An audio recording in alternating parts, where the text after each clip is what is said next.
L'histoire d'Amqui a été marquée lors des dernières élections municipales avec l'élection d'une première femme à la tête de la ville.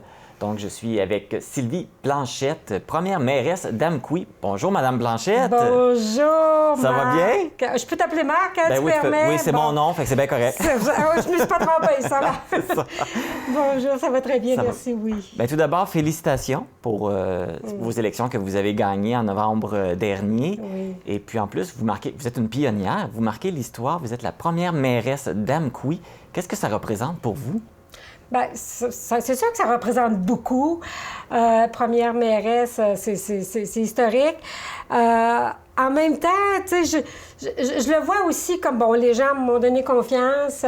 Oui, je suis une femme, mais oui, je suis une personne qui peut faire le travail.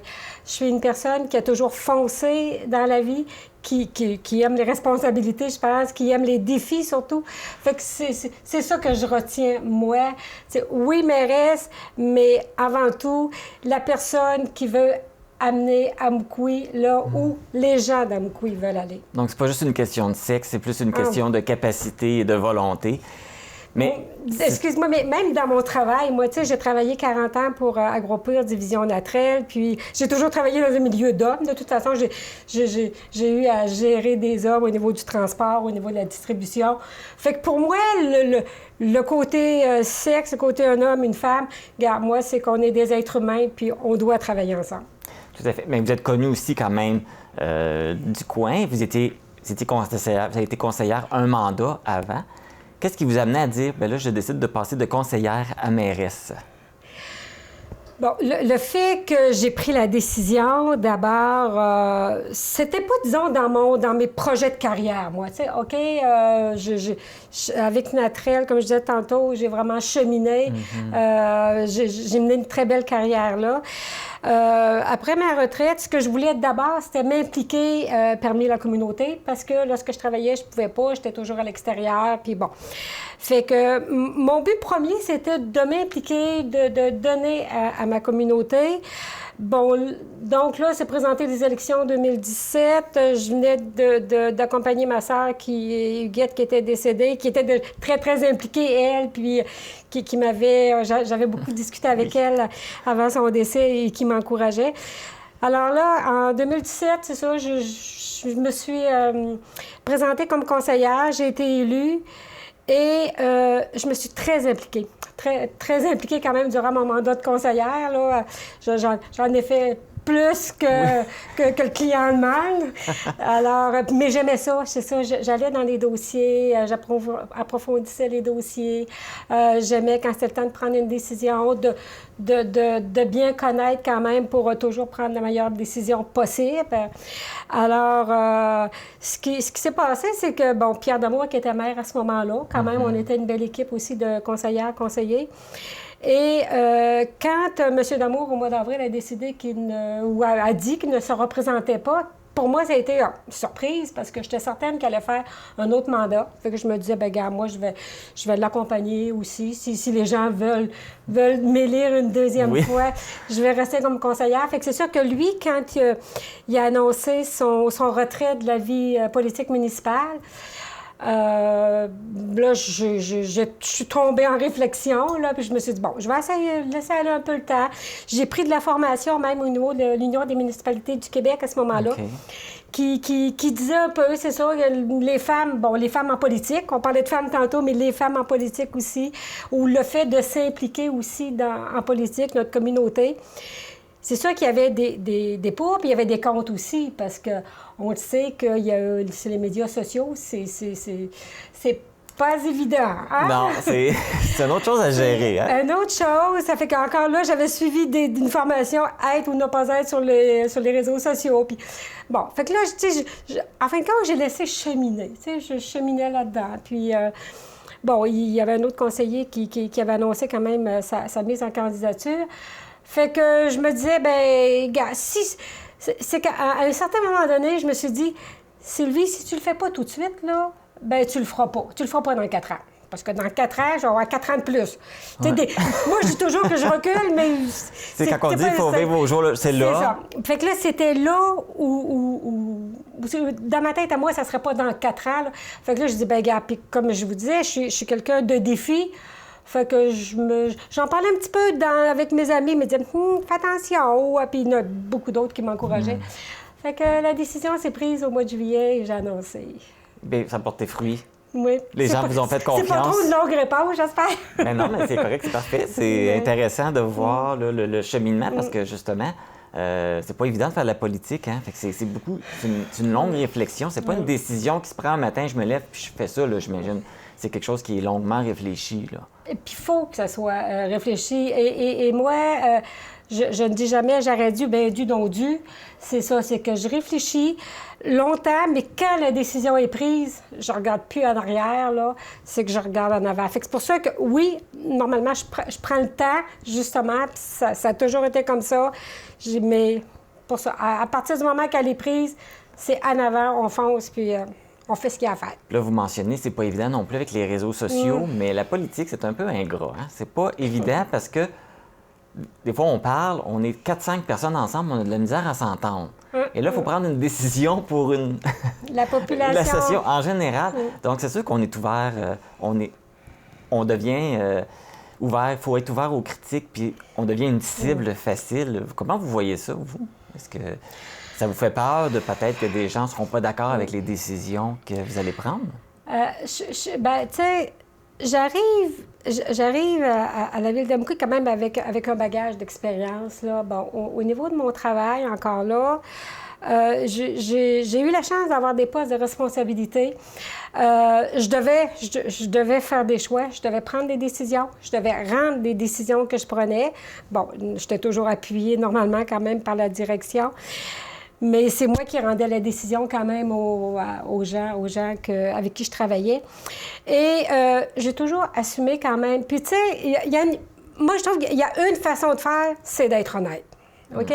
C'est de dire les choses en face, de regarder les gens dans les yeux puis de le dire.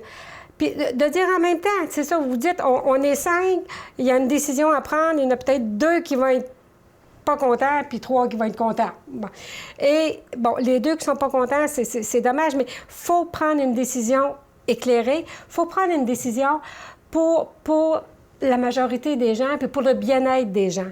Puis c'est sûr qu'il va toujours en avoir, malheureusement, qui seront pas contents, qui vont...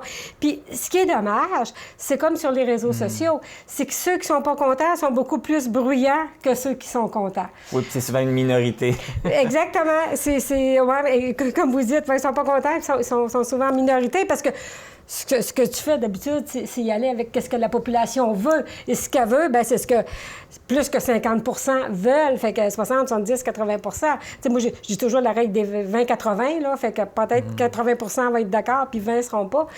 Mais c'est ça, c'est que c'est d'être honnête, d'y aller franchement. Puis les gens, bien aussi, on est ouvert quand même à recevoir les commentaires. Mais c'est ça, regarde, je sais très bien que demain matin, je ne ferai pas l'unanimité parce que je suis une femme. Tu sais, malheureusement, c'est pas comme ça que ça marche non plus. Mais c'est ça, je pense que c'est... Je vais redire le même mot encore, c'est d'être honnête avec les gens puis d'écouter la majorité de la population.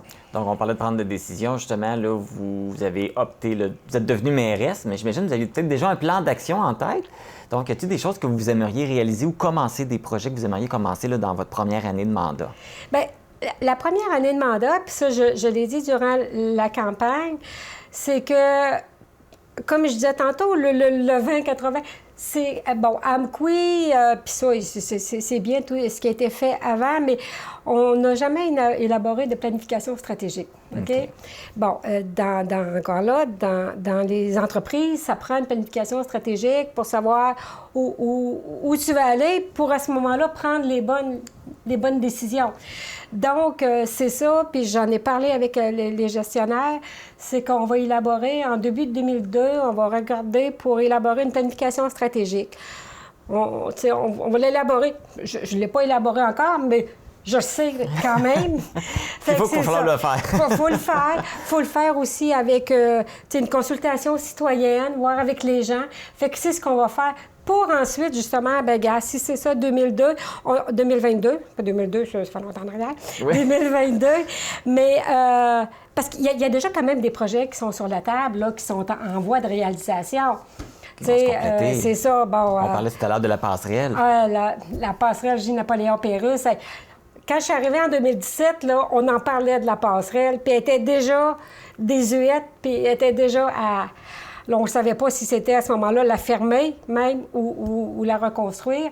Fait encore là, on a attendu, on est allé pour avoir des subventions parce que ça ne se fait pas sans subvention, une architecture comme ça. Fait que, bon, les subventions. Donc, 2021, enfin, la passerelle J. Napoléon-Pérusse qui est en forme de pont. On en est très, très, très heureux. Ensuite, il y a des travaux aussi qui sont en cours au niveau de la rue des Forges, que les travaux ont été débutés en 2021, qui vont se poursuivre en 2022. Ensuite, on a aussi notre nouveau parc industriel dans le rang Saint-Paul, parce qu'on n'avait plus d'espace pour des entrepôts qui voulaient s'installer ou des petites industries. Il n'y avait plus rien de possible. Donc, on a fait le développement qui a commencé en 2021, la rue des entrepreneurs, et qui a été fait. Et là, au printemps, on va finaliser les terrains sont déjà déterminés. Fait que là, ça va être finalisé, la vente des terrains. Fait qu'il va y avoir des entrepôts et des petites industries qui vont pouvoir s'installer là. Fait que ça va être de poursuivre ça. On a un développement résidentiel aussi qui est débuté avec la rue du Boisé dans le secteur de la Fabrique. Ça va être à poursuivre. Fait que, tu sais, il y a quand même beaucoup de beaux... La roue est déjà en train de tourner, C'est là. ça, c'est qu'il y en a déjà, que là, on avance. Et c'est sûr qu'on est toujours à l'affût aussi, on surveille, parce qu'on va parler aussi du parc Rostac, qu'on avait demandé déjà l'année passée une subvention pour refaire le secteur du parc Rostac, refaire la patinoire. On a été refusé dans le projet qu'on avait déposé. Fait que là, on est à la recherche des nouveaux projets, des nouvelles subventions qui vont être disponibles pour redéposer pour ce secteur-là, le refaire. Mais tu sais, c'est que avant de dire on va faire ça, bien, il faut voir quelles subventions qu'on peut avoir, parce que sinon, on ne peut pas tout mettre à la charge des citoyens, des citoyennes de la ville d'Amqui. Parce qu'on peut dire que plus que la moitié des projets sont subventionnés en général dans une ville. Tu vois, plus que de la moitié, c'est parce plus que la sinon, moitié, ça c'est serait ça. pas... Le seul projet, même que... Vous me rappelez, là, en 2021, bon, justement, je parlais tout à l'heure du parc Rostac. Il y a le mur de soutènement du parc Rostac qui fait la rue Estelle, la rue du Pont, la rue Estelle, la rue Brigitte. Et ce mur-là était en pierre ou en roche, là, je veux dire plutôt en roche plate. Là. Puis là, il était... je suis partie pour dire un mot que je ne dirais pas, mais il était tout en train de... canter. OK. On va dire ça. C'est vachement canté. Il est en train de se défaire. Fait que ça, et on n'a pas de subvention, mais on ne pouvait pas attendre ça, là, parce que, regarde, on demande aux citoyens de bien entretenir leur terrain, fait que on se doit quand même de... Ça, c'est des choses. C'est ça, puis ça, c'est important. Donc, on a refait le mur de soutènement. Et on a d'ailleurs de très, très bons commentaires, puis moi-même, je le trouve très, très beau. Et ça a été fait à la charge des citoyens parce qu'on ne pouvait pas attendre. Fait que, tu sais, il y a des choses comme ça, mais regarde, il y a des choix. Mais il y a un budget qui est prévu aussi, là. Vous avez quand même un budget qui est là aussi. C'est ça. Là.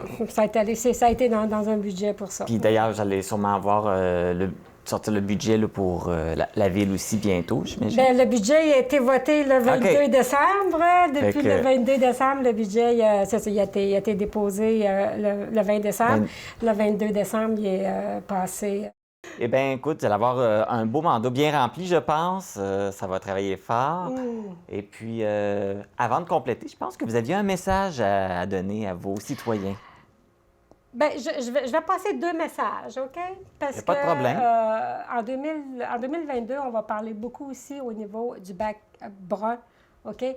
On va parler de matières résiduelles. Donc, on va demander aux gens, on va les sensibiliser afin que le bac brun soit de plus en plus utilisé.